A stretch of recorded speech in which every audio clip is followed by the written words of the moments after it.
السلام علیکم ورحمۃ اللہ وبرکاتہ۔ تو مفتی عبدالواحد قریشی حافظ اللہ کی تقریر سنیں جو کہانی ہے۔ حضرت موسیٰ علیہ السلام سے بات ہوئی اللہ کے رسول کی، آپ نے اپنی امت کے علماء کا بڑا رتبہ بتایا کہ جی ہاں بڑا رتبہ ہے کہ آپ اپنی امت کی کسی عالم کی روح کو طلب کریں، رب اسے جسم عطا کرے۔ میں وقت کا نبی موسیٰ علیہ السلام اس سے گفتگو کرنا چاہتا ہوں۔ رسول پاک صلی اللہ علیہ وسلم نے حضرت ابو حامد غزالی رحمۃ اللہ تعالیٰ علیہ کی روح کو طلب فرمایا۔ یہ آئے ہیں، حضرت موسیٰ علیہ السلام نے پوچھا ہے۔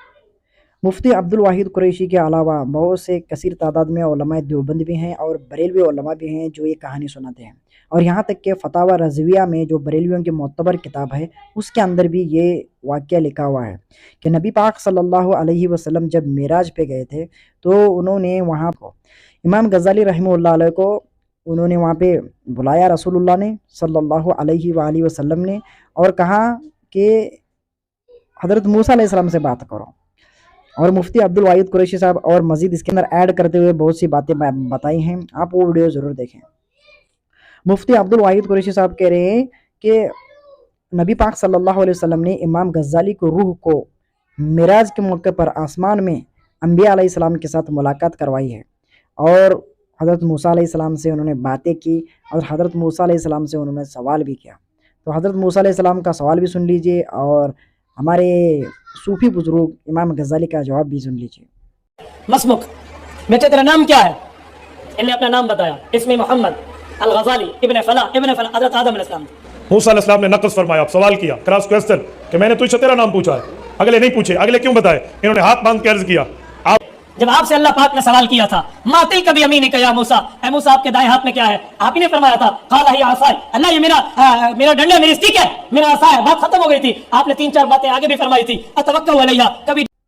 تو یہ مفتی عبدالواحد قریشی صاحب نے پروپیگنڈا کیا۔ بھائی جو بزرگ جو واقعہ نبی پاک صلی اللہ علیہ وآلہ وسلم نے نہیں بتایا، جو واقعے رسول کریم صلی اللہ علیہ وسلم کی ذات سے کوئی لینا دینا نہیں رکھتے، تعلق ہی نہیں رکھتے، ان واقعات کو منبر پر بیٹھ کے بیان کرنا یہ کوئی مفتی مولوی کا کام نہیں ہے۔ ہاں اگر کوئی جاہل شخص بیان کر رہا ہے تو اس پر تحقیق کرنے کی ضرورت نہیں ہے، لیکن علماء جب بیان کرتے ہیں تو اس پر تحقیق کرنا بہت ضروری ہوتا ہے۔ یہ حنفی فقہ میں بہت مشہور واقعہ ہے جو اعلیٰ حضرت نے بھی لکھا ہوا ہے اور مفتی عبدالواحد قریشی صاحب کے بزرگوں نے بھی یہ لکھا ہوا ہے۔ کیا معراج کا واقعہ کسی صحابی سے یہ ثابت ہے؟ کیا نبی پاک صلی اللہ علیہ وسلم سے یہ ثابت ہے؟ کیا نبی پاک صلی اللہ علیہ وسلم کے بعد صحابہ سے یہ ثابت ہے؟ کیا تابعین نے یہ کہا ہے کہ امام غزالی وہاں ملے تھے؟ جب امام غزالی کا پیدا ہوئے تو انہوں نے آ کے اپنی کتاب میں لکھ دیا اپنی شان بلند کروانے کے لیے، تو یہ مان گئے۔ اسی طرح سے بھائی عزیز بستامی نے اپنی شان بلند کروانے کے لیے کہا کہ میرا جھنڈا محمد رسول اللہ کے جھنڈے سے بڑا ہوگا، نعوذ باللہ من ذالک، تو یہ لوگ مان گئے۔